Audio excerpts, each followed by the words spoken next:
afternoon, everyone. I would like to call to order our commissioner briefing meeting. Thanks for joining us. Commissioners, are there any items on our 5 p.m. agenda that you need to bring forward to discuss? All right. We will go ahead and move into our staff updates, and Manager Pender is going to kick us off with our Helene update and recovery. Thank you, Commissioner. This afternoon, we will have Rachel Nygaard to give us a quick update, well, not quick, but an update on the Helene recovery update to start us off. Throwing off the flow by getting in front of the debris, who is usually first on the list. So I'm Rachel Sawyer, and Strategic Partnerships Director, serving in the role of Recovery Lead, and our slides ought to be coming up shortly.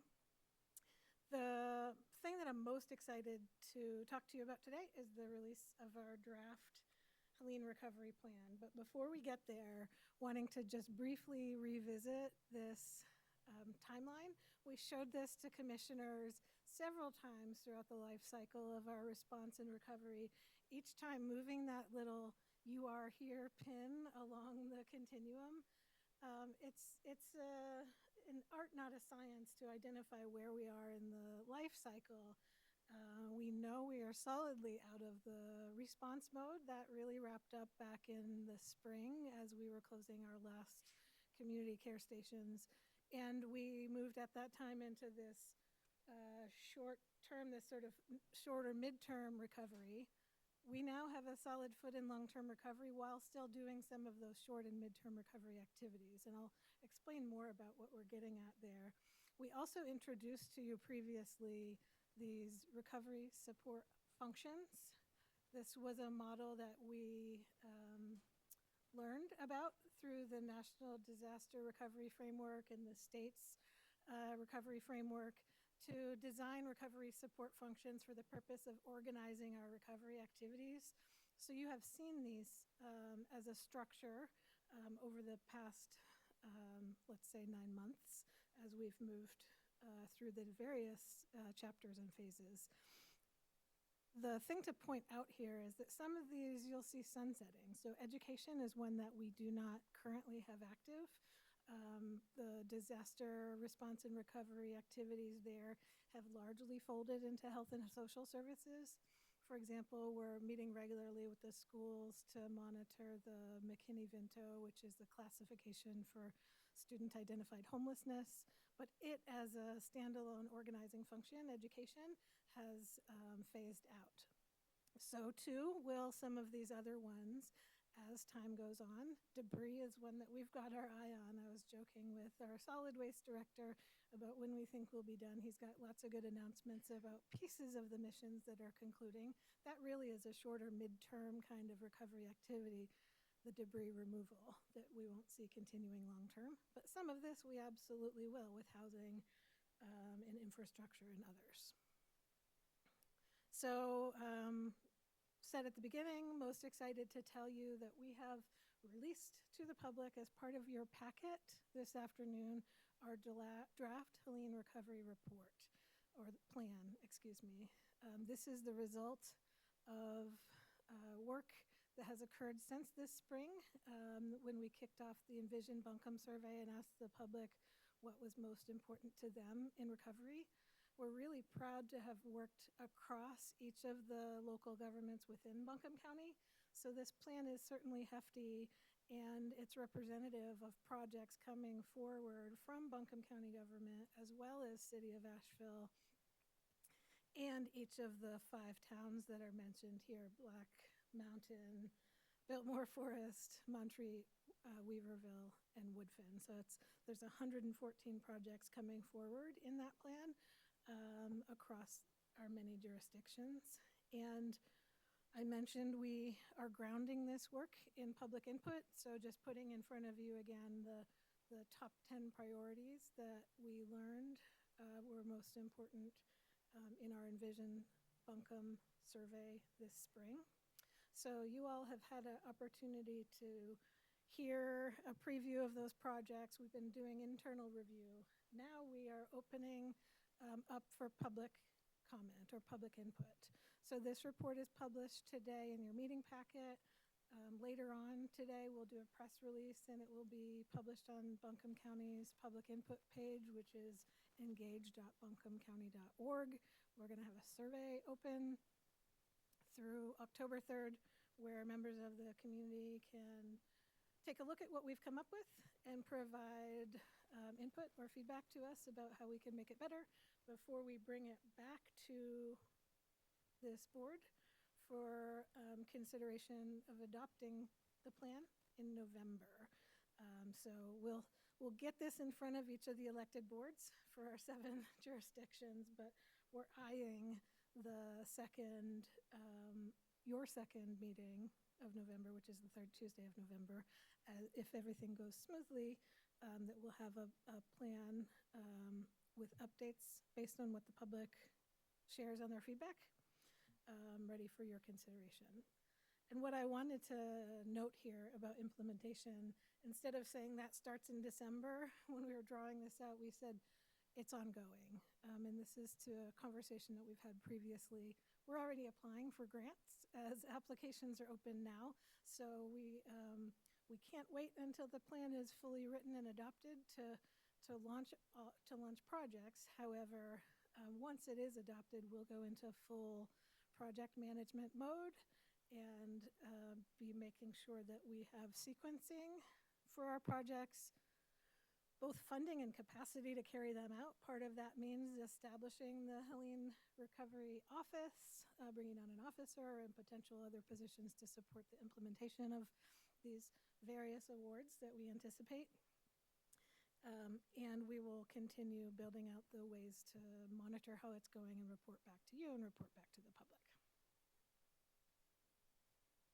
And before I pass it off to the next topic, just wanted to remind you and the community that we still have a Helene Resource Center located on Cox Avenue, 94 Cox Avenue, and they're open every day serving survivors. So programs that are currently active, like you're going to hear later about Renew NC, this is an option where people can go or call on the number that's listed on the screen, the One Buncombe hotline at 250-6100.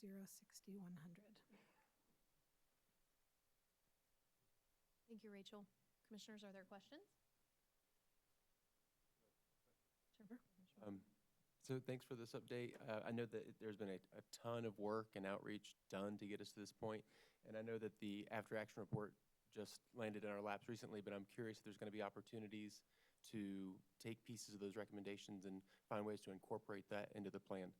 Yeah, I think you'll see some intersection. Let me back up off of the debris screen. You'll see some intersection between the after action report and the recovery plan. When we asked people what was important to them in recovery, a lot of them talked about preparedness and resilience for future events. So the after action report has helped Buncombe County come up with steps and strategies we can take internally, but also externally as we serve our customers.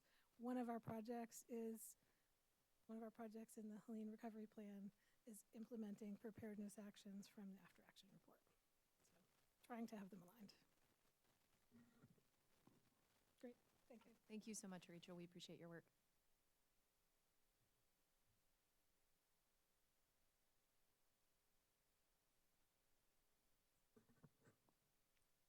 Hello, Commissioners. Okay. There we go. I think Rachel did a much better job batting the lead off, so I will start the presentation. So I want to provide an update on debris removal as we are moving towards, certainly towards the completion of the direct federal assistance debris missions. Right-of-way debris removal, which has been closed out. We saw over 1.5 million cubic yards removed from our right-of-ways in Buncombe. Waterway debris removal, that mission is complete, having around 1.6 million cubic yards of debris removed through our waterways. Temporary debris sites, they are closed out. Cane Creek got some fresh sod down, so the rain was welcome. Certainly they're trying to make sure that's established, but in my opinion, the site's looking really good. Private property debris removal, so around 170,000 or over 170,000 cubic yards of debris have been removed from private property to this point, and around 4,809 parcels cleaned up. FEMA and Army Corps of Engineers continue, so they're going through a process of going back through all 4,800 of those PPDR parcels, reviewing those, inspecting those, making sure that the identified hazards that were eligible have been addressed. There have been items that have came up as they're going back through those, and those are being addressed. So they are going back in the field and reviewing all of those. And there still are, I would say 99% is a good percentage completion for that project. There are still a few PPDR projects that are going on right now, and maybe a few more that could have been selected as demo that were actually PPDR, so we may see those flip from the demo list to PPDR. And speaking about demo, that project is underway. The first 23 that we were talking about made it across the finish line through all the multiple reviews, through the state, through FEMA, through Corps. Those have been completed. So demolitions happened, the structures have hit the ground, the material has been removed and safely disposed of. So that was the first 23. We understand that 10 more demolition projects have made it across the line and have been scoped with Ashbrit, so they are starting on 10 additional to the 23. That work started late yesterday or today. And there are still multiple applications that are in the review process, but they're getting those 10 underway. Again, they're going today. And that's the update today. I'll be happy to try to answer any questions on this. Are there any questions for Dane? Dane, am I, well, something I've already been doing, which is, I should have asked you before I started doing this, but is directing people to Mountain True with their kind of new-ish program, expanded program for smaller streams, that sort of thing.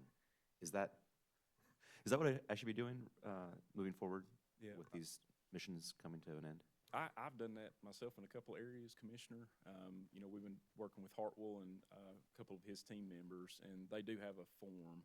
I think it is somewhat isolated to smaller debris. They don't necessarily have a whole lot of the bigger equipment like we saw Ashbrit and the Corps bring in for the field work, but certainly they're doing great work. They've got a lot of their teams built out and how they're going to approach those. So yes, I think that's what they've sent to me is a form basically saying, the property owner has requested this at this location, and getting a little more information that is submitted back to Mountain True to assess that cleanup. But most likely there's a debris size equipment limitation with that. That is my understanding, speaking with Mountain True. Yes, sir. Any other questions for Dane? All right, Dane, thanks for the great work. It's Thank great you, to see some of these coming to completion. Very exciting. Thank you. Thanks. Next, Commissioner, is Matt Cable to talk about Renew NC and some housing updates. Hey, Matt. Good afternoon. This is a follow-up to the briefing on August 19th, where we had our state staff from the North Carolina Department of Commerce here to share with you updates about the program. Since that time, they've actually fully launched the dashboard, so we have some data updates that we can provide you. It's also a good time to remind the community and our residents about the opportunity to seek out this support for those folks who are still needing repairs done as a result of Helene. The program, the Renew NC Single Family Housing Program, is funded at over $807 million. These funds are designated for owner-occupied Helene-related home repair, rebuilding, or replacement. As was mentioned at the last briefing, a lot of the applications thus far are indicating that a replacement of structures will be highly likely for the applicants in the program. Eligibility for the program: the damage must have been due to Helene. The applicant must have owned and occupied the home at the time Helene struck, and the applicant must be income qualified. There are funding priorities, so they're approaching this project in phases. Within each phase, the highest priority are our lowest income households. So a priority 1 household is earning less than 60% AMI, but within each phase, up to 120% of area median income can be served. They're also prioritizing households that have individuals that are age 62 plus, that are under age 18, or households where a person has a disability. And finally, HUD, most impacted and distressed classified counties are priority 1. Those areas that are state classified and prioritized are priority 2. That all goes into a matrix to help them as they work through the applications and through the funding, prioritize and serve those greatest needs they've identified first. This is the dashboard, and we have a link at the bottom to the dashboard. It's updated almost daily, so if you check it tomorrow, you'll probably see new and updated numbers. At present, there are over 1,000 applications that are in progress and not submitted. Over 2,900 applications have been submitted. One of the questions that we've been asked a lot is about inactive or ineligible applications. There are 257 of those out of that 2,900. Those are largely due to duplication, so you might have 2 members of a household applying, or income ineligibility. So those are the biggest factors that would make an applicant ineligible or inactive. The matrix that I referenced is shown below, those phases and the priorities. So you can see a lot of that is in phase 1, which are those repair requests. Phase 3 are actually the reimbursement programs. We've talked a little bit about that before in briefing. There is an opportunity for households that have already undertaken the repairs to seek a reimbursement. So those are a lower level priority, but they are still showing up in the dashboard. At the bottom are a number of details. It's just basically giving you an indication of what the application status is. As you move across, those are the numbers we want to see go up, and we expect to see going up in the future. The biggest bulk is still in the intake review process, but there are projects that are already in environmental review, going through quality control reviews. 8 have been awarded at this point, and 1 has closed out. So we are seeing movement across the program. And then for perspective on Buncombe County applications, when you are on the dashboard, if you hover over each county, you can see the number of applications that have been submitted for that county. There are just shy of 900. We have 898 applications that have been submitted by Buncombe County residents. That represents about 31% of all applications, which is on track given the relative percentage of damaged homes in our county relative to the disaster-wide damages. As part of our effort at the county, we did on September 18th do direct outreach to over 9,000 households. So we used our FEMA data for individuals that have reported damage to their home to just let them know you've reported damage. There is an opportunity for you to seek out this program in the event that you're interested and still need support. The application is currently opened. It did open in June. It will close December 31st, so they'll continue to take applications as long as they are received through that time period. Information about how to apply, that can be online through the app or by phone. You can also go to the Helene Resource Center to make an application. At this point, we're working to share information with the state about our different permitting information so that they can use that as another resource to perform their own direct outreach. We're also working with them at this point to try to be able to access some of their data and information so that as repairs are completed, as new homes are rebuilt, we'll understand what the impact of the program has been for our residents, and also be aware of those that may have been determined ineligible if there are other ways that we or long-term recovery group or other nonprofits could serve those requests. And I'm happy to answer any questions. Matt, I got two questions. I think it's to your second to last slide, 31% of applicants from Buncombe County. You've shown us damage data of sorts many times this year, I think from multiple sources. How does your recollection of that impact to Buncombe County residents jive with that 31% of applicants? So the last time that I looked at that relative comparison, I think we were sitting between 30 and 33% of damaged structures reported through FEMA's portal. So we're kind of on track for what we expected. Our goal is obviously to get as many of our residents engaged in the application as possible that need to do it. We would be concerned if that number was 20 or 25%. To be on par with kind of our relative damage is a good sign. But we are working to get as many of our residents that need access to it information and increase the awareness so that we are, we're hitting that benchmark of our applications being representative of the damage that we received. Okay. I think you just answered my second question, but as you might recall, the Grow and See folks, NC Commerce was here, was that last meeting? Last month, recently, they were here, and they spoke with confidence that this program would run out of money quickly, which I kind of found surprising. Are we on track to kind of meet their expectation? in that regard? So one of the things that's happening now at the state level, they're modifying their action plan. So the initial estimates per residents were, I believe, 375,000 per unit investment, because they were expecting a lot of total replacement.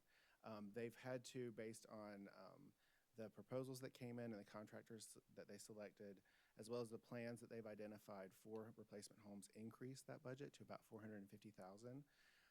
And they're on track at about 85 to 90% of the applications that they processed thus far showing replacement would be the mechanism.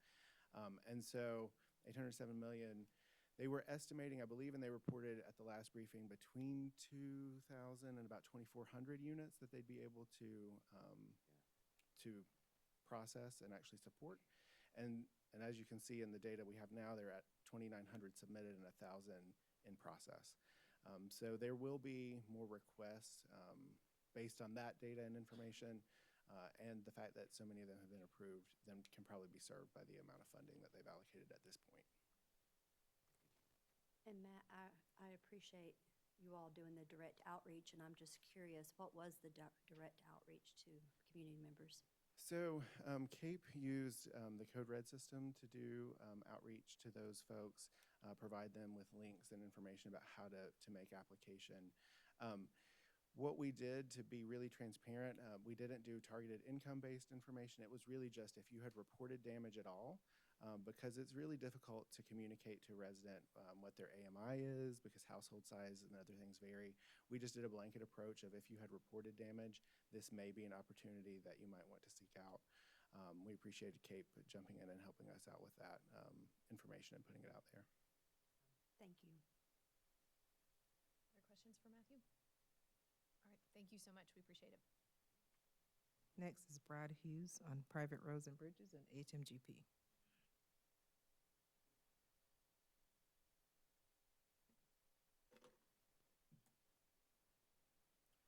Good afternoon, Commissioners. An update on the state's excuse me, an update on the state's private roads and bridge program. We've had 994 total projects that have been submitted from our community to the state's private roads and bridge program. 1,777 total requests, 783 duplicates. What that means is you have maybe a bridge in a community or neighborhood where multiple houses have been affected, multiple applications on that same project. So 994 unique projects of a private road, bridge, culvert, pipe, etc., that our community has applied to the program. A little bit on the high-level process of how this program works. Once that homeowner applied, NCEM has contractors that they have contracted through an RFP process to complete an assessment. 99.4% of those assessments for Buncombe County have been completed. From there, there's an estimate on the total project cost for each of those. 93.1% of those have been completed in Buncombe County. The state continues, or contractors through the state continue to work through to clean up and finish the assessments and also the estimates to move those projects forward. Once the estimate is completed, that information or that project goes into the construction phase. A little bit more on that. There are project plans that are created. So each individual project from that assessment, they'll look through, an engineer will look at what all needed to occur. That could be a rail car. So I mentioned in a previous briefing, there are rail cars that may be a potential for providing a fix for a bridge. And so they'll look at some of the information. You know, obviously a rail car is not going to fit across the French Broad River. It's a little too large, but smaller streams, depending on the size, can fit a specific weight, et cetera. So those may be, you know, they're looking at all different options. But I do want to say that the state is looking at, from a mitigation and resilience standpoint, making sure that their work, which is all permanent work. There's no temporary work that's being done, but they're making sure that the work that is done is resilient for future disasters to make sure that this hopefully does not happen again. Do want to stress that once the projects, the plans are created, that goes through a county planning review process, so that goes to our planning and development department to review those plans. Permits are awarded. A geotechnical engineer may do a review as well. Excuse me, and then those repairs actually begin. Do want to stress North Carolina is a state program, and they are saying that this will take years to complete. Of course, with anything recovery, it is not fast. Do want to also bring to light that due to the Disaster Recovery Act of 2025, North Carolina EM does prioritize bridges based on emergency access. So if emergency services is not able to get to that residence, they're going to prioritize any work on those areas first. Then they're prioritizing, excuse me, based on multiple residential homes, multiple recreation or commercial facilities in those projects as well. Our communications and public engagement team recently did an interview on one of the folks in Buncombe County. This is in the northwestern part of Buncombe County, one of the recipients of one of the bridge programs. I wanted to highlight this neat story and just share that with you all really quick. It's just the greatest thing. Buncombe County had been doing some assessment on their own and making note of the areas that were inaccessible. And then one day, North Carolina Roads and Bridges showed up, and he said, well, we're going to work.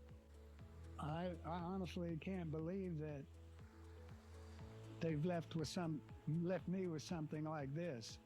The bridge is sitting on a railway car. I think the rating is 40,000 pounds, which means it could haul much more. The state was great. They were people, once I got on board, it was like they had my hand and they were walking me through everything. If I sent an email or made a phone call, they always got back. I feel like this is taxation with representation at its best.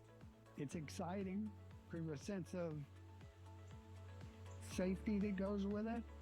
I can come and go as I like. What it means to me personally, it's a big deal. I guess it's very personal because I'm at a loss of words.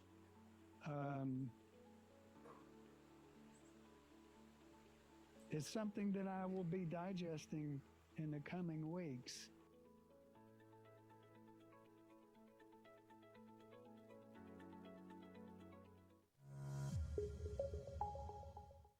So just to highlight one of the completed projects throughout the county, we do have 5 completed projects of those 996.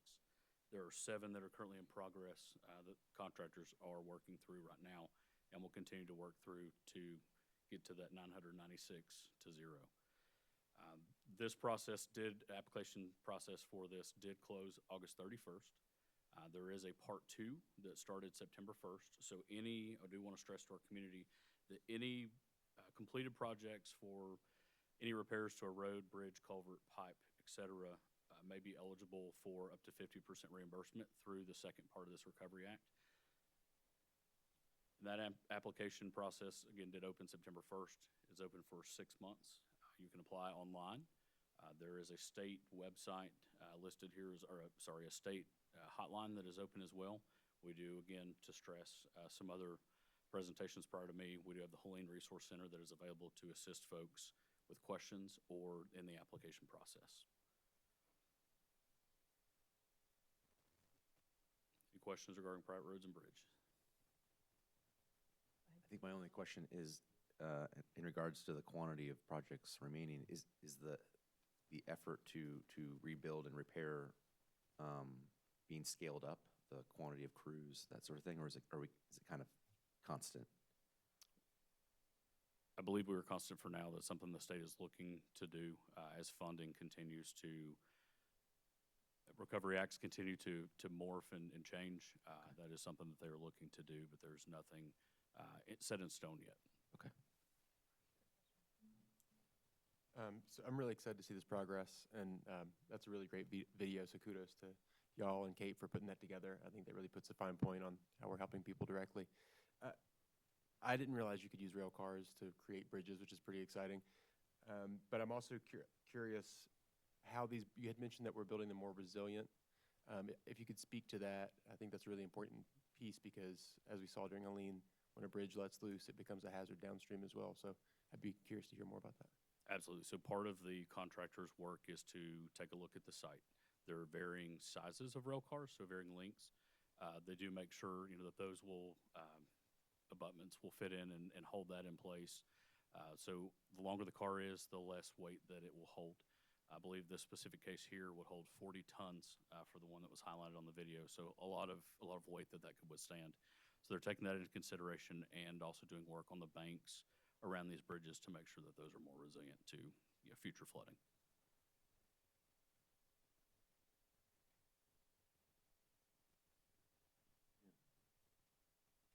All right. Other questions?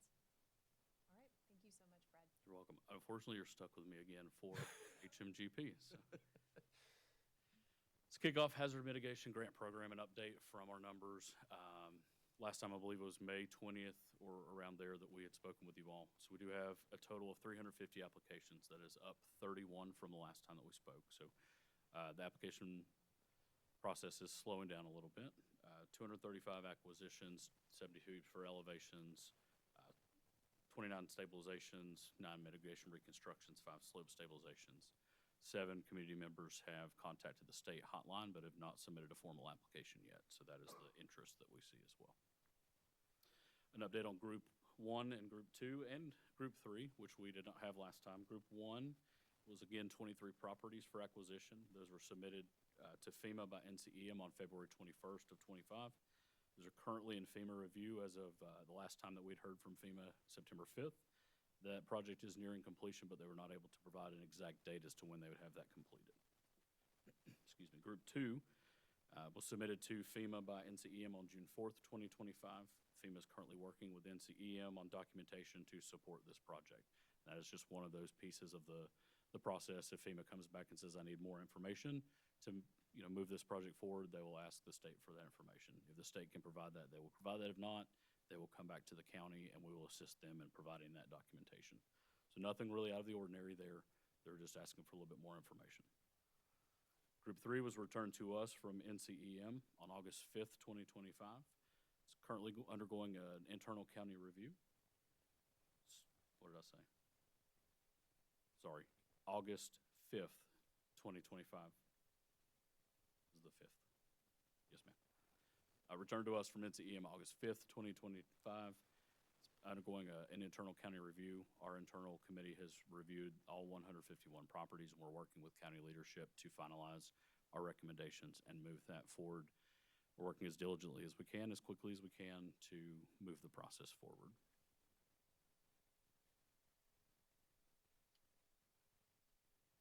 I do want to highlight just a little bit of background. So again, the state determines priorities and manages the Hazard Mitigation Grant Program. They select local projects that do align with their mitigation plans. Many HMGP projects, such as acquisitions, are part of a long-term mitigation strategy that is designed to reduce future risk. These types of projects often require detailed planning, which inherently takes time. Acquisitions can be legally complicated because of property rights and easements and other challenges. So those typically also go through things like environmental assessments, et cetera. So again, I just want to point out that it does take some time, unfortunately. We are working to overcome some challenges of disseminating information or updates that we receive to on a mass scale versus just trying to reach every single applicant each time that we get any kind of update. So we're working with our communications and public engagement team to try to get that information out in a mechanism that works for the community. So more information on that to come very shortly. We don't have everything finalized at this point, but no, we are working to get that information or a location for us to share that information out with you all, with our community as quickly as possible as well. Want to remind you that the Buncombe County deadline for HMGP applications is October 15th at 5 p.m. Again, I want to stress that the Helene Resource Center is here for our community, providing personal recommendations on ways that they can continue to mitigate and recover from Helene. I do have some resources listed here on how to get in touch with the Helene Resource Center, and as well on the state level, their HMGP Homeowner Hotline and their information that they provide to the state as well. And I'll run through that very quickly. Are there any questions that I can address? I have a question, Brad. Please go first. Yes, ma'am. First of all, thank you for working on ways to keep those who have applied informed about the process, because that's something definitely that I hear that they want to understand that process. So thank you for working on that. And I'm looking at the slide where you had the acquisition status by group, and on group 1 it says currently in FEMA review and is nearing completion. And do they give us any sense of a timeline of what that means and how much longer? Do you have any ideas? Unfortunately, no. No information as to, a time frame or a definitive deadline. I'm not exactly sure of what all they review in the application process. I know that what we sign and send to the state gets reviewed from the state very quickly and forwarded to FEMA, and then they review all of the information that's provided. Those are things inclusive of what we send them, things like the benefit cost analysis that's required for FEMA's review. They most likely go through that process and try to determine of this project, what are the I's dotted, the T's crossed, et cetera, to move that process forward, to understand what is involved in that and make sure that that is something that it is meeting the mitigation of the local regional hazard mitigation plan, the state hazard mitigation plan, and then FEMA guidelines for the program as well. Okay, thank you. Just depends on how long that takes, unfortunately. Okay, thank you. Yes, ma'am. Is this program currently open to both residential and commercial property owners? It is, yes. Okay, and is the deadline October 15th for both of those? The deadline is October 15th for Buncombe County for both of those. Thank you so much. Yes, sir. Any other questions? All right, thank you so much, Brad. We Thank appreciate you all. And last one on this topic is Jennifer Harrison. Here she comes.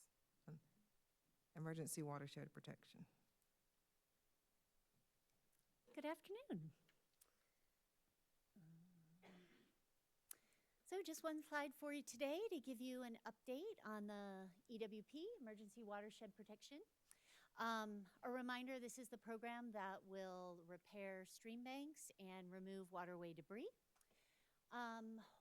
Originally, if you remember back, we had the self-report tool open in which our community could report damage. And we had 711 potential projects for EWP review reported. Of that, we determined we needed 481 site visits. That resulted in us submitting 201 field data reports, FDRs. Think of that as like the first phase of application. So we submitted those to the state, they reviewed them, and so far we have received word back on 186 of those, and as in moving them to the next phase. We have only had 7 of all of our submissions denied, so we are doing pretty well on the acceptance rate. From that, we move on to a damage survey report, which is a DSR. And think of that as like phase 2 of the application. We've submitted 199 of those, which is more than 186.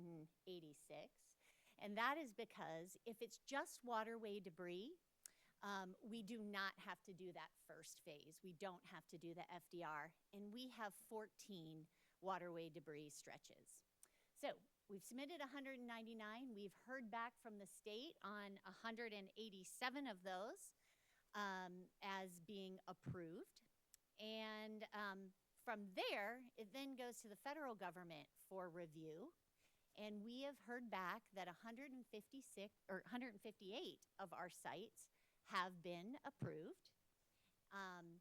That is $26,330,000 approved thus far. We have around 30 we're north of $30 million as anticipated. So we still have, 4 to 5 million that we haven't heard from. Then the next phase is contracting. So we need to contract with the federal government, and then we'll open it up for RFQs for engineering.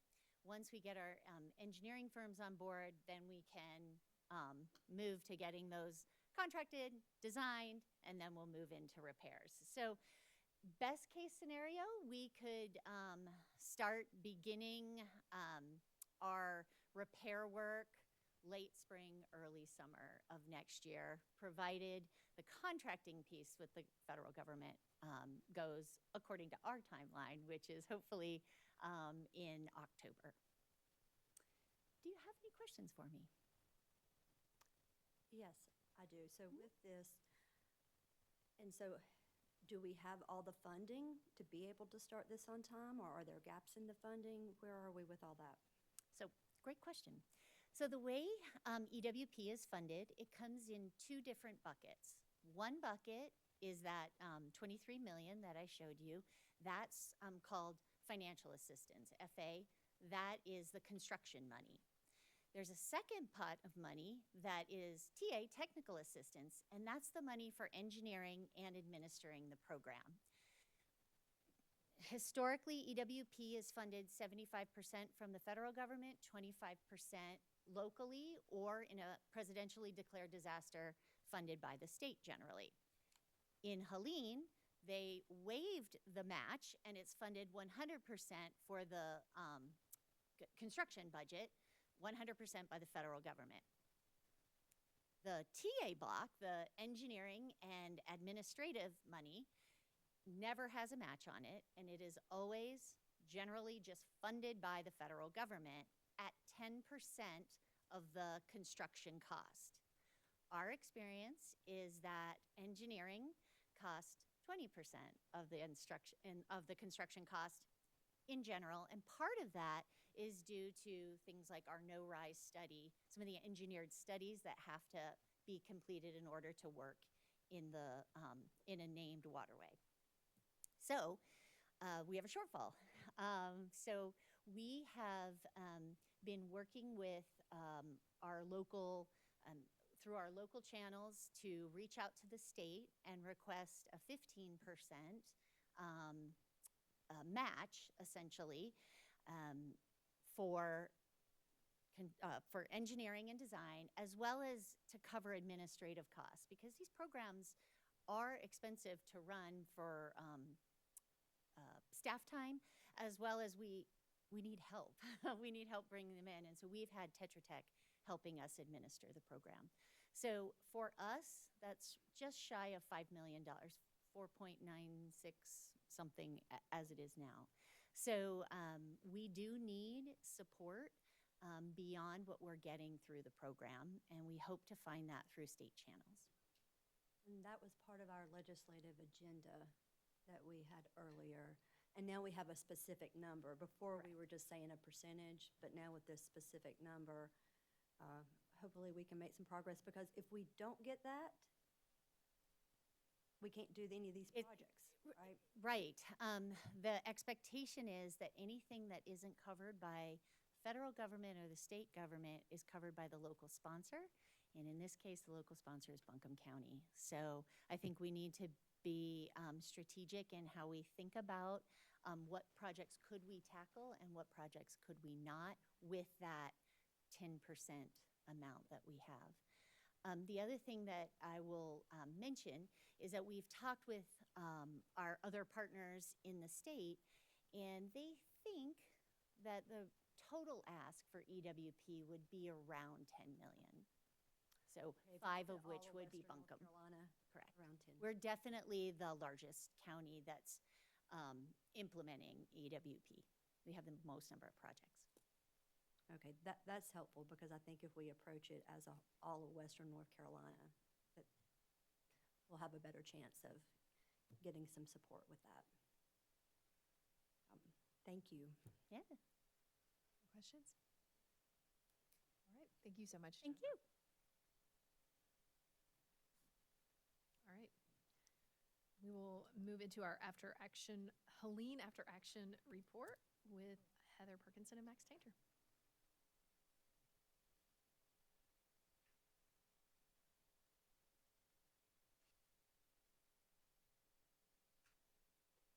Sorry, Max, you were on the agenda.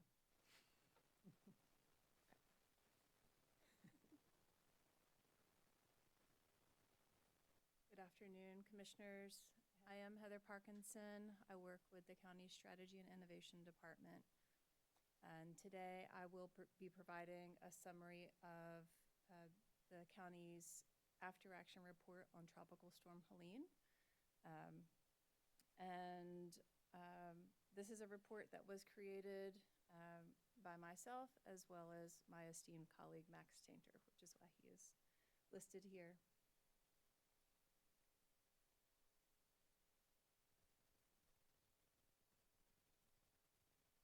One second.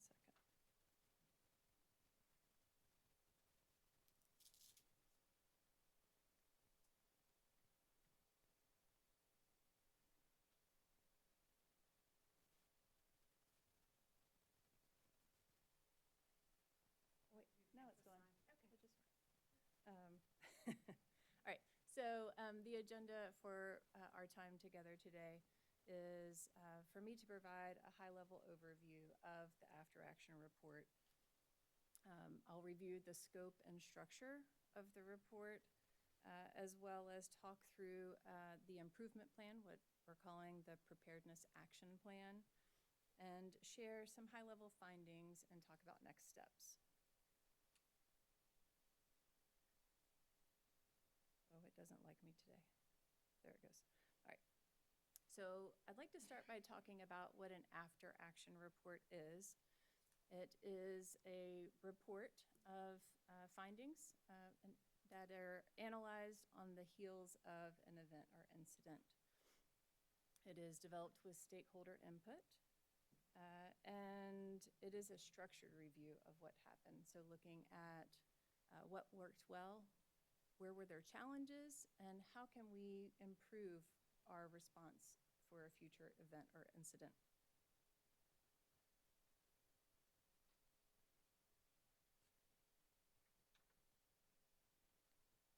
So county leadership decided that it was important for us to conduct an after-action report right on the heels of Helene impacting our community. They wanted to know, how did we plan in advance of this emergency happening? What did we have in place? And then on the heels of the incident, what actually happened? What actions did we do well that need to be sustained into the future? And where can we improve our future response? All of this is in an effort to build a continuous cycle of improvement for Buncombe County.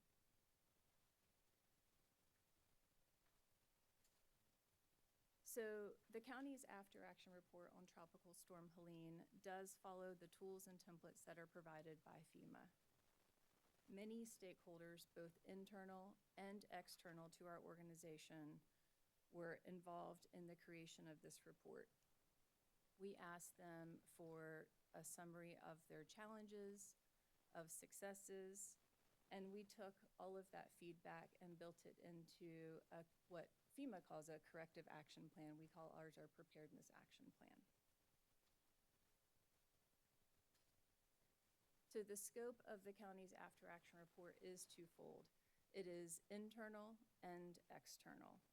The internal component of this report is centered around the Emergency Operations Center that was stood up when Helene hit our area. And the stakeholders involved in providing feedback on the internal component of this report were directly involved in EOC, or Emergency Operations Center, adjacent activities and duties.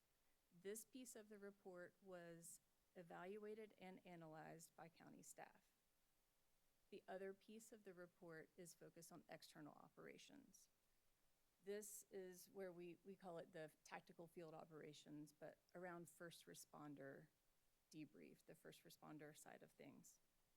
This piece was outsourced to a third-party consultant, NEX Disaster Services, and we had them evaluate, and analyze the response.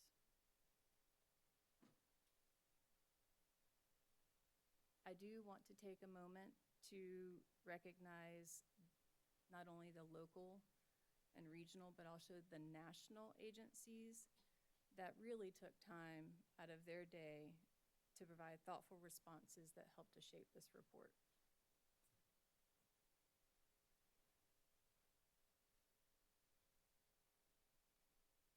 For your awareness, this report started right on the heels of Helene impacting our community. So it started with the interviews that were conducted. They started around November, ran through February. Data was then analyzed, and this action plan was created.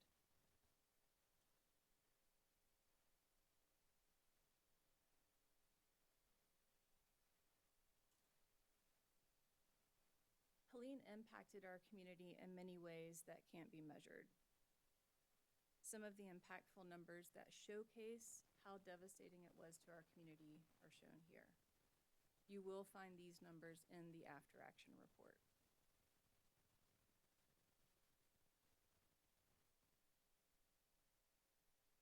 Additionally, the response numbers are also staggering, and you will also find these numbers throughout the report.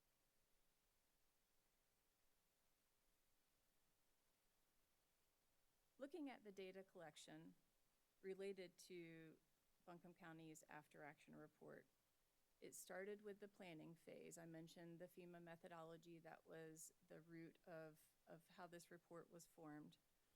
The research was conducted.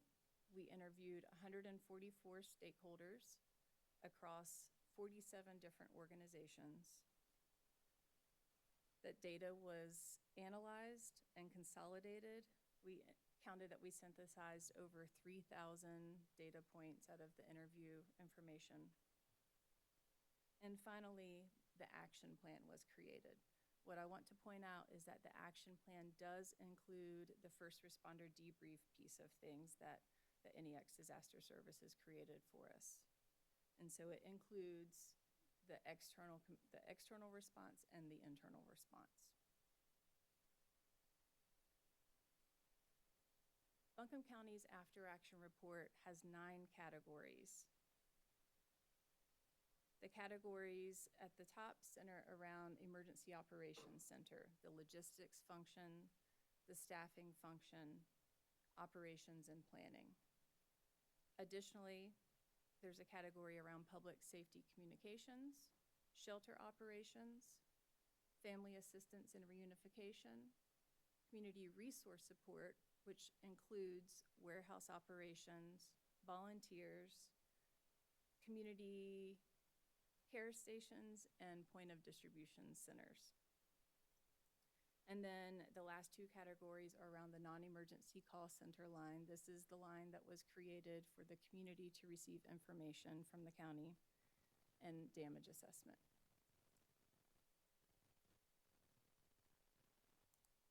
When you look at this report, there are many different sections throughout it.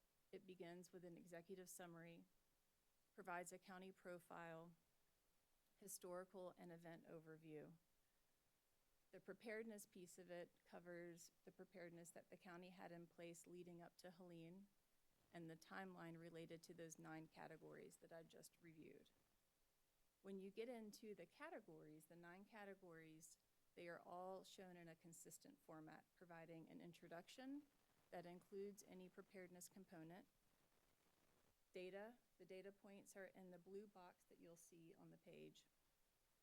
And then a summarization of the challenges and successes, and a yellow box that provides the recommendations that were provided by stakeholders.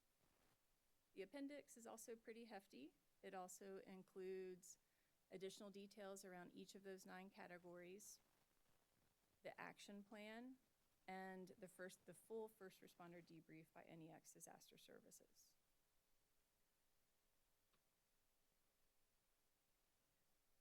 So, looking at what worked well, this is a summary of what was provided by the stakeholders.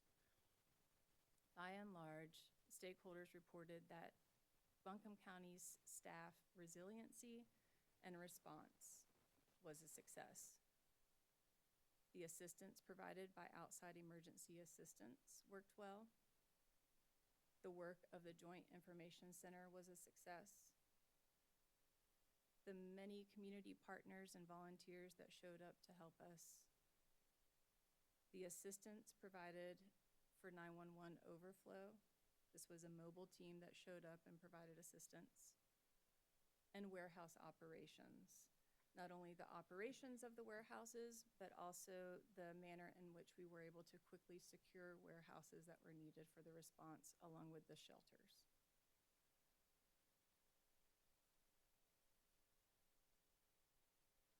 Looking at the areas for improvement, these were the challenges that were reported by stakeholders. They reported that staffing gaps existed and there was staffing burnout. Additionally, they reported more training was needed for emergency operations, specifically for staff. This included providing knowledge to staff around the county's emergency operations plan and how to fully execute it in an emergency. Backup communication was listed as a challenge, as well as the availability of resources. This includes logistics, and when I say logistics, that's the procurement of the goods needed for emergency response, as well as contracts that were needed for the emergency response. And then emergency operation guidelines were reported as a challenge, something that is needed for the future, as well as better role clarity and better coordination with community partners. When looking at the findings, I mentioned we've titled this the Preparedness Action Plan.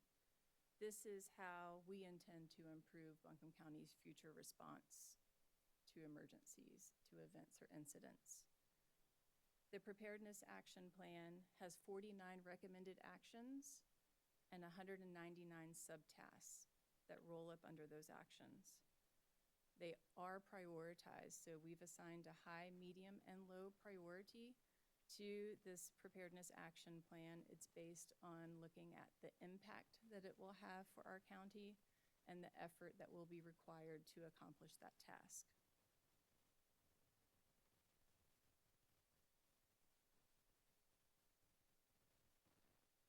I want to point out that work is already underway on the Preparedness Action Plan. What we have done is we have assigned a lead department for every action, all 49 actions, as well as support departments that will help to carry out some of those subtasks that are related to that action. The actions and the subtasks are categorized and linked to those 9 categories that I reviewed that are in the after action report. So we can directly look at emergency operations, staffing, and you will find specific actions related to that category. And we can drill in to see the department that is the lead and who will support that work and the prioritization of when we expect that work to begin. So diving in and looking at a summarization of the recommendations that we received from stakeholders. These are the high priority items.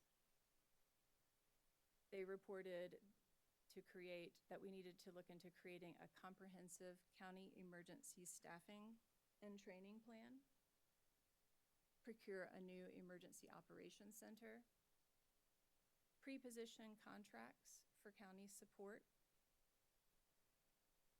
There were reports that we needed to create and update all county standard operating guidelines and policies for emergency operations. Develop infrastructure that includes a PACE model. So PACE stands for primary, alternate, contingent, and emergent.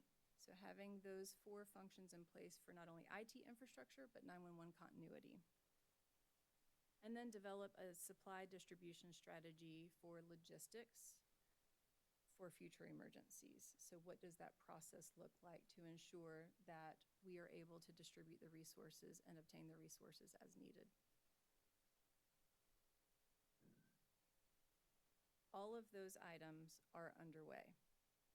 The work has already begun.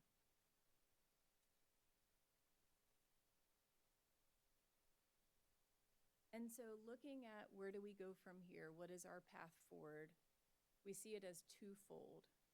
One is around the recovery piece.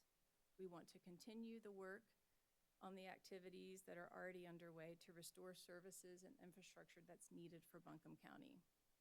And then the other piece of it is that mitigation piece. And I see that as utilizing the Preparedness Action Plan as the long-term strategy to lessen the impact of future disasters.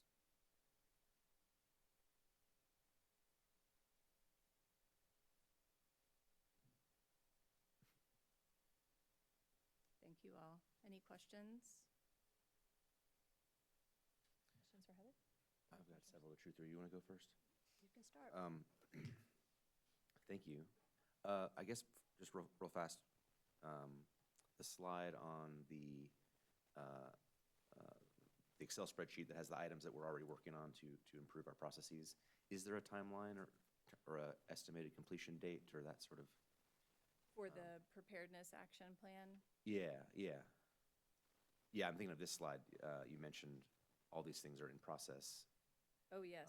But is it- Well, all of the high priority items are in process. Okay.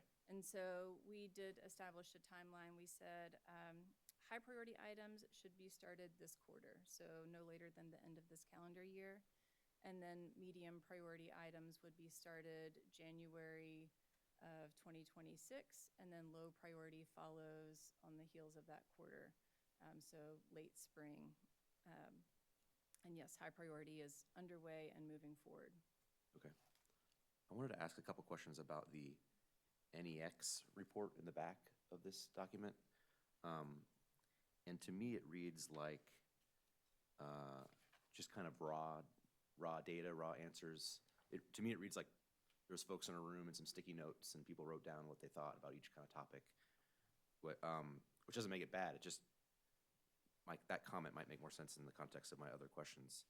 But I'm wondering if this report was used to help inform the contents of the primary county report, or if it was like when the timeline of the two things was.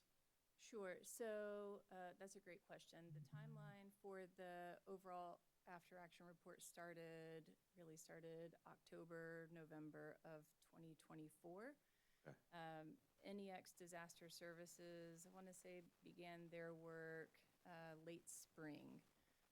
And it did not inform the 9 categories that you see in this report, but what it did inform is that Preparedness Action Plan. So the actions from NEX Disaster Services are folded in. Ironically, they weren't too far off from the recommendations we had already received from the stakeholder interviews that we conducted internally, from internal staff. Okay. And then, but I guess both will be used to inform the Preparedness Action Plan. 100%, yes. My last thought, I've never done this before. I've never read documents like this before. Perhaps most of us haven't. But I was trying to think of what's like a useful contribution I could possibly have. And I got interviewed again by a reporter from out of town. And I was thinking about that today and how I've been interviewed many times from people that weren't Helene victims, whether it's reporters or professors or whatever. And that doesn't mean I have anything useful to say, but it did dawn on me that it's helpful to get more information out of me and more, I think, lessons learned out of me if someone that wasn't a victim asks me questions about what happened that day and those weeks afterwards. So I guess I bring that up as a comment and a suggestion that, the NEX report looks like it was just done on one day for several hours, and I don't know if that's maybe we need to do it again. Maybe it would be helpful for, months from now, get the same group together and do it again. So NEX but it took place over 5 sessions. Okay. And the individuals that were invited to those meetings were first responders in the county, so law enforcement and fire. Fire districts, law enforcement from municipalities, university, airport was involved, and the questions were pretty specific, but similar to what we asked, right? Challenges, successes, areas for improvement. It is a different style, which is why we held true to putting the full report in there, because it is different from the style that we used. But I don't necessarily think that's a bad thing. It's easy to read, which is a plus for it. It isn't, our report is rather lengthy. On the heels of all of the sessions that were conducted by NEX with the individuals they invited to their debrief sessions, they had an action planning workshop that was out at the county's training facility. And they did roundtables and wrote down ideas. And so we have actionable items that will be folded into this preparedness work. The last thing I'll say, and thank you, is just that there's a lot of extraordinary people that work here that did extraordinary things. And for all those reasons and many more, you're some of the best qualified people in the continent to create an action plan like this. But at the same time, I feel like in the back of my head that, like, if you put a bunch of Helene victims in a room and make them think of all the answers, it just seems like you could use some help. You could use some folks that don't have, like, the terrible memories that we all have of that experience. There's things lost in our memories of what even happened, right? Because it was so chaotic. That's just something for folks to think about. If there's somebody else that can kind of help us draft this that didn't go through what you all went through.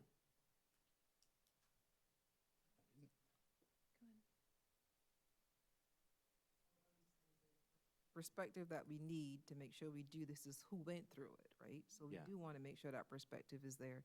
Folks on the ground every single day for the first 2 weeks is what we were really trying to get to make sure we do this different and better next time. And not just county staff, because county staff had no benchmark to measure this by. They were truly just trying to respond.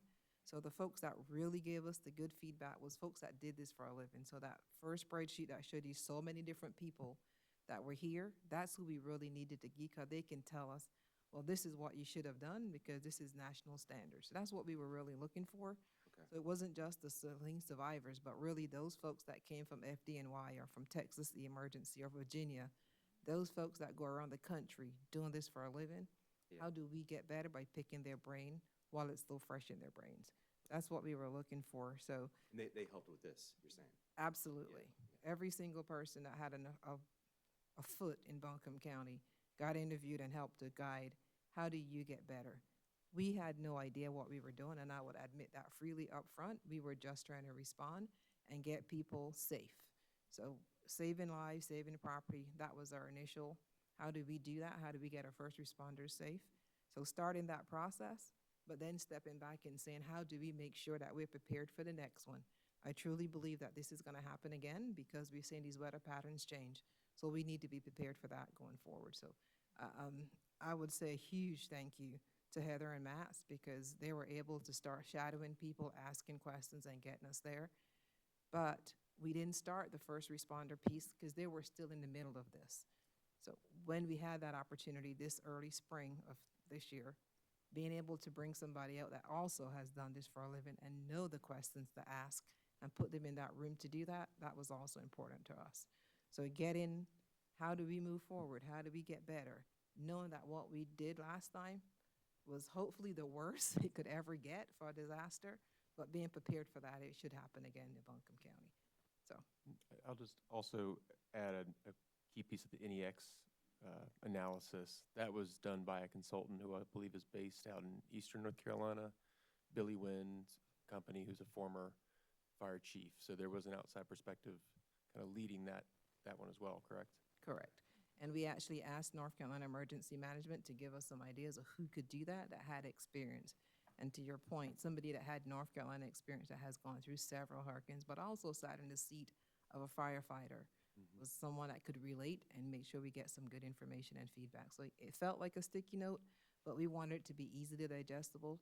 And you will see the warts and all. We did not, to use Heather's words, we were trying to be true to what we heard. And not blame anybody, but truly look for how do we improve and how do we do this better next time. I can tell you from being on the governor's overall committee, I want to thank the staff for a job well done. Because in talking to the people from the state and even the other counties around us, I begin to understand that we have come a long way, and everybody is looking at what we have done here and how we are preparing for what's to come, because it will be another storm. Just hope it won't be as bad, but it will be. But I didn't realize, sometimes we take for granted until you get outside. But when I talk to the other county commissioners, and mind you, the other counties are much smaller than we are. But what I see what they are going through and where we are, in some counties, they are owed more from the federal government than their annual budget. They're broke, really. But I want to commend the staff because I think what you've done and really in positioning us for the next storm or the next disaster, and believe me, they'll come, I'll tell you. You've done a good job. And thank goodness you're getting input from all of us to fine-tune it going forward. And you're continuing to do that. And I want to thank you for that. But, everybody, is I had several county commissioners to tell me at the meeting Monday that I was fortunate to be in Buncombe County. But I also reminded them that half of the damage that was done of that $60 billion, half of it is in Buncombe County. So we've suffered, like everybody else, or more than most. But thank you for the report. I'm glad to see that we're where we are now, because I feel that we're not only heading in the right direction, but I think we are ahead of where I thought we'd be at this time. Thank you. I appreciate that you're prioritizing accountability and ownership with the preparedness action plan. And with that, I'd really appreciate if we could have a quarterly update on the progress that we're making. I feel like that would really help us and help the public too, to where we have that transparency with the accountability with that progress. And I'd love to see, what we have here in front of us is just kind of a brief overview of it, but it'd be great if sometime you can send us the one where you have the more detailed, where you have it broken down. I believe we emailed that to you about 2 weeks ago. Oh, did you? Okay. Commissioner, you're talking about their full preparedness action plan? Yes, that I includes am. The subtasks? Oh, the Absolutely. subtasks. Yes. Okay. It's a lot of detail, but yes, and I love the idea of coming back quarterly and keeping this top of mind. Absolutely doable. It's all loaded into a project management tool, and we are working diligently to stay on top of it and meet with departments regularly to keep progress moving. Yeah, I think that'd be great, and especially at least probably in December before we go into the next year would be great to have. I know you're just getting started, but still just to have that We will update keep and that you updated, yes, accountability and ma'am. that cadence, I would appreciate that, and I know the problem. community would. And just to follow up on, one of my questions was similar to Parker's on the NEX disaster services. When I'm looking through that, there were a few of those I wasn't, and I haven't been able to look at all this in detail, but you're saying that everything that was in this report from NEX is incorporated into the preparedness action plan? Their recommendations, yes. Yes, okay. They have 5 recommendations, high-level recommendations, and so they have been folded in. Okay, thank you. Yeah, I can say, having worked in the world of disasters for a few years, that NEX is a pretty standard-looking report Okay. Through the fire service that comes out afterwards. So thank you for that. And a couple of things. We can always make room for improvement, learn from what went well and what didn't well, and I think this report gives us the opportunity to do that. As we move into budget season, though, I'm really curious about how we take what is needed in this plan and have the funding available to do it. Specifically, as I think about we've been working on an EOC for years now, making sure that we're not losing sight of that. But there's the staffing levels and the burnout of staff are really hitting hard today, as we know that, you all were pulled from the jobs that you normally do, that you're normally trained from. And we've continued to hear that we're understaffed. And so I'm particularly concerned about ensuring that we are staying really focused on the staffing levels that we need, because I think every single one of us have said at some point, it's not if, but when the next disaster happens. And so that we are prepared, so that we're not asking you all to work around the clock for a full year, being pulled away, but making sure we have some depth in our staffing bench at that point. And it does look like we're already starting to implement many of the recommendations that are already in here. I mean, I already saw today that there's ICS training coming. And so thank you all to everyone who has already looked at this and is starting to make some incremental progress in making sure that our staff is trained for the next time. So thanks, y'all. Let's go ahead, I just want to say, Heather, thank you for this, and really appreciate your work, all the staff that worked on this, because it's an impressive document and really extremely important information and recommendations. And in my opinion, acting on these recommendations could be one of the most important things we do after Helene. I mean, this work will literally save lives in the future. So one thing I want to understand process here and kind of how our plans are working together. So this is going to work towards a preparedness action plan. We also have recovery plan projects, and we have a strategic plan. So I'm curious if you could speak a little bit about how those will interact and be effective. Absolutely. Many plans. So we have already thought about it. We've built a crosswalk internally to make sure that alignment is correct with all of these plans. Rachel mentioned that the completion or I think the work of the preparedness action plan is in the recovery plan as its own project. And additionally, we have made sure that recovery work shows up or rolls up under the strategic plan.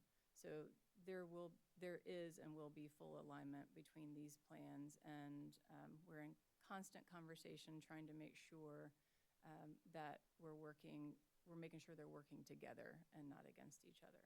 Okay, thank you for that. And then the one other piece I want to touch on, I think we all recognize that this was a full community effort, and had nonprofit partners not been there, churches, World Central Kitchen, Red Cross, you name it. We had so many folks come in to support us. I'm curious if you could speak a little bit about how these findings, these recommendations, and next steps will be socialized within not only county departments, but our sheriff's department, our fire departments, which are their own nonprofit entities, as well as our community partners that are out there. Sure. So I mentioned the preparedness action plan is assigned to departments. They're either a lead and or a supporting department. They are all very aware of the actions that exist in the preparedness action plan. Sheriff's Office included, so they are listed within this plan. And additionally, the subtasks within those actions includes reaching out to partners. Fire districts are part of several actions and subtasks, as well as community partners, and making sure that there is coordination and clarity provided between Buncombe County and those entities. Great, thank you. And I would add that this also went out to all the fire departments, so they also had a copy when you guys received one. Yes, thank you. Anything else for Heather? All right, Heather and Max, we thank you both. I'll just, Work on this. sorry, I was going to add, just for process, it may be useful to have a discussion around this at one of the upcoming fire chiefs meeting. I'm happy to help with that conversation as well, and just kind of get their thoughts and get their input and make sure they know what's coming. All right, sounds great. Thank you. Thank you. All right, Kathleen Blackney is headed our way with a strategic plan update.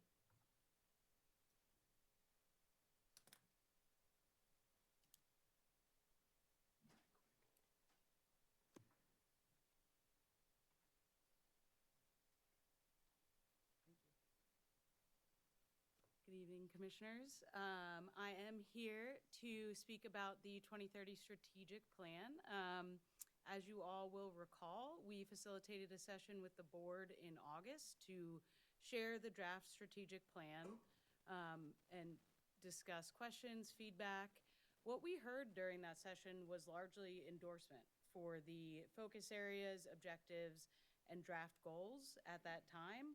That said, there were some comments, some questions. So the Office of Strategy and Innovation, we took your feedback. We've done some research, worked with our internal subject matter experts, and have just a few updates and changes in the plan and the planning process to share with you today as a result of that follow-up. So the first update is more about the process than the plan itself. Obviously, we are in September. Previously, we reviewed coming back, speaking to you all in September, bringing back a final draft in October. Since our session in August, we have elected to add in a public comment period, a period for public feedback on the draft strategic plan content and goals. So I'll speak on that in a bit more detail at the end of the session, but we will be opening a survey, providing our community members an opportunity to share their thoughts, largely with the intention of asking, are we missing anything with the draft goals and content for the strategic plan that we will review today? From there, the plan remains to bring you that feedback. What did we hear from you all about some potential edits, any recommended edits based on what we've heard from the community, with a goal of adopting the final 2030 strategic plan in November. So that's the process update. When it comes to the content of the plan, just a bit of an umbrella context before I go into specific goals. Unless otherwise indicated, the content, the specific targets, the why behind the goals we'll look at shortly, broadly speaking, with just a few exceptions, they remain the same, but wherever applicable, we have added context to the goals themselves to add, for example, if the target for change was 1%, we've added in the whole numbers. So if hypothetically our goal was to increase widget production by 10% by 2030, that goal would likely, wherever applicable, now it would read increase widget production from 100 widgets in 2025 to 110 for a 10% increase by 2030. But again, unless I pointed out that additional information is not a change in the meaning, the substance, or the community need addressed in that goal. Just a bit more specificity for folks reading these goals. So diving into the changes, the first focus area we'll look at is growth and development. Two goals to point out for you here. On the left side of your slide, under the first objective, the middle goal there, support development of ownership units. This previously read 600 ownership units. That target has been adjusted to 400 based on guidance from our subject matter experts and the Affordable Housing Subcommittee, what is truly feasible between now or plan adoption and 2030. And then on the right side of the slide, we had a goal around joining the FEMA community rating system. Once again, the substance really hasn't changed on the goal here, but some language has been added for clarity that we will join the FEMA community rating system and achieve Class 8 status by 2030. This indicates 1,000 credit points under the NFIP CRS point system, which could indicate up to potentially 10% discount in flood insurance premiums for Buncombe County community members. So that's just a bit more specificity about what we mean by joining the FEMA community rating system. So unless there's any questions or comments on those, I will move on to our next focus area, which is economic development. There were no substantive changes to the meaning, the targets, the goals here in economic development. Again, just some language added. For example, the last goal under the second objective on the right side there, you can now see that we've maintained our goal of increasing small businesses by 5%, but you can see what does that really mean as a whole number in Buncombe County now. So again, same goal, just more specificity for readers of the draft strategic plan on this focus area. Moving on to education, there was one substantive change based on what we heard in August here. Previously, this focus area included a goal to increase the total number of library holders in Buncombe County. What we heard in our discussions with commissioners was really a question about whether this was a meaningful outcome in terms of learning at the core purpose of the education focus area. To put it bluntly, just because I have a library card does not indicate that I am engaging with the libraries. So we've removed that plan from the strategic goal, but a couple notes on that. That should in no way indicate that the work of increasing library card holdership and people being able to access a library card is going away from our priorities in the next few years. Our library system has actually elected to include that in their business plan. So that work will continue, it will remain a priority. And capturing the really comprehensive work that our libraries do to engage community members through their comprehensive programming will actually show up in a different focus area under community health. So I'll point that out when we're there as well. But in terms of substantive goals, the change under education was the removal of that goal associated with number of library card holders specifically. Which brings us to community health. So the primary feedback that we heard in this focus area centered around the importance of mental health in our community, the amount of mental health needs we have, and the importance of centering a commitment to supporting mental and behavioral health in our community in the 2030 strategic plan.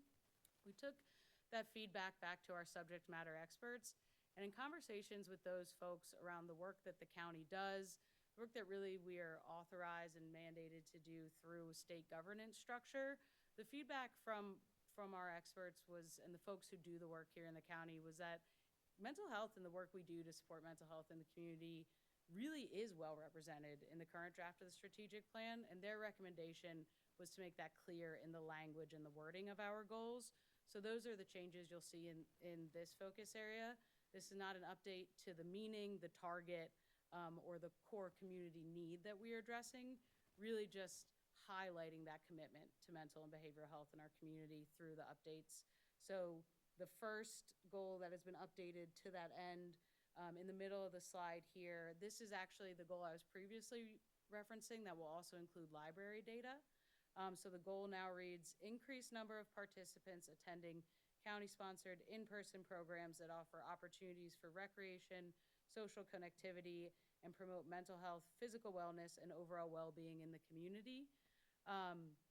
That goal will leverage data from parks and recreation programming, library programming, as I referenced, and the intention here is to measure the way that we are providing our community an opportunity to be in person, be around others, address the loneliness epidemic we've all heard about since COVID, and experience whether it's an opportunity for physical exercise, personal enrichment, activities that overall are designed to help contribute to a positive quality of life and quality of life improvements for Buncombe County community members.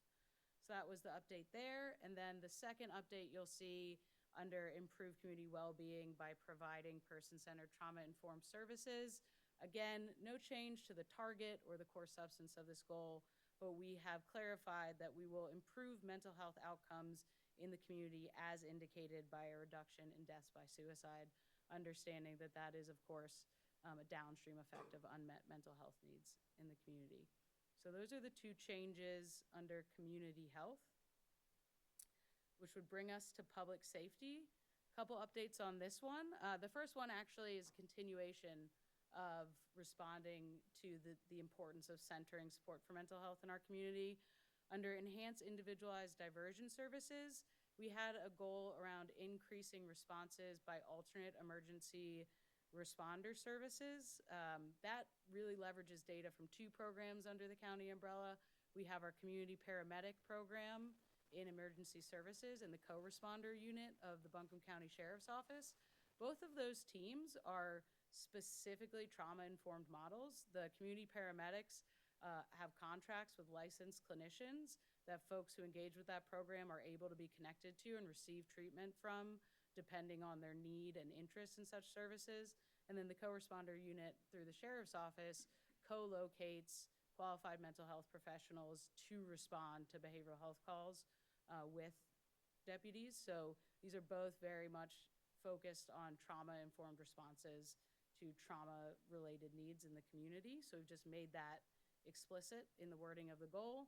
And then the second update under public safety is around this goal around recidivism for folks involved in our reentry programs.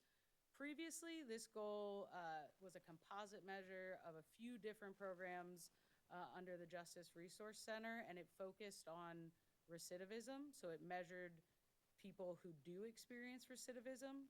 We've updated this goal for clarity to focus on a specific reentry contract. It's a specific program contracted through the Justice Resource Center, and now it's focused on people who do not recidivate.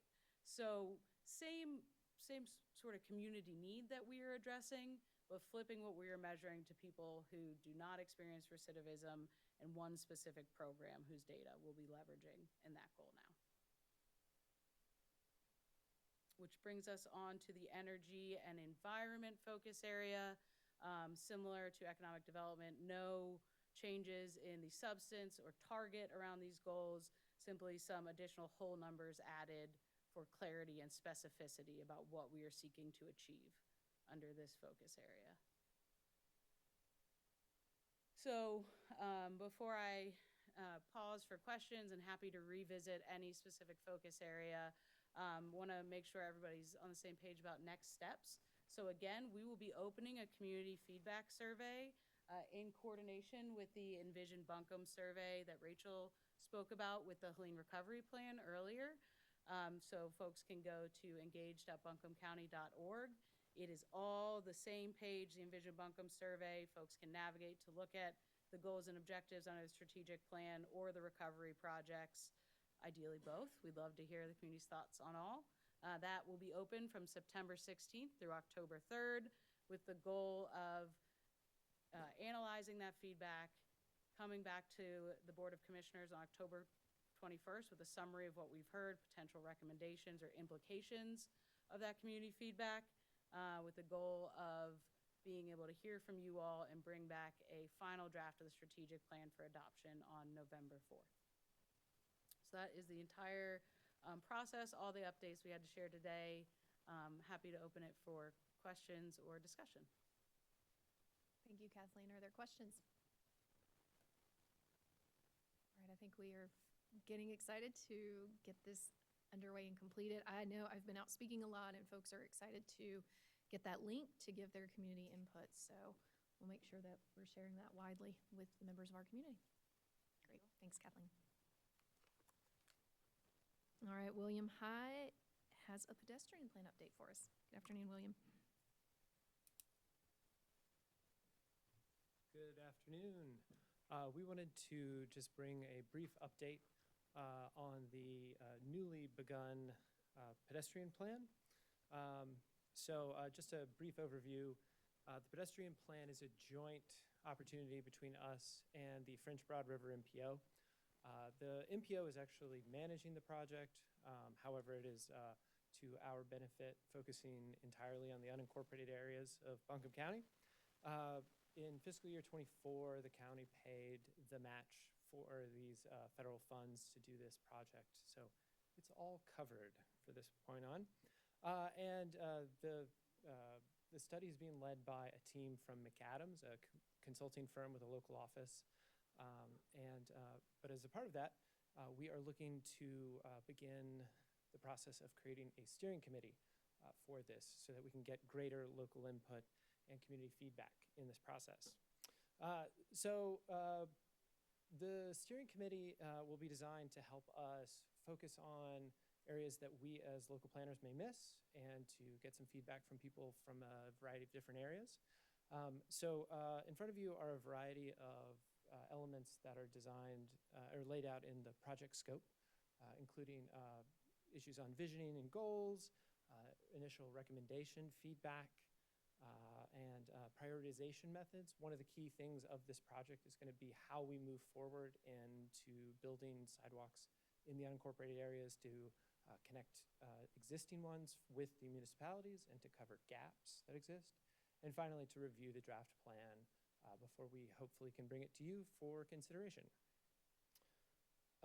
So for our representative groups, we're looking for people that cover a variety of different topics. One of the most important things is that we cover as many community needs and priorities as we can identify. And for that, we need a diverse group of people from throughout the area. We've already received feedback from community members, particularly from Swannanoa, unsurprisingly, but from Emma as well.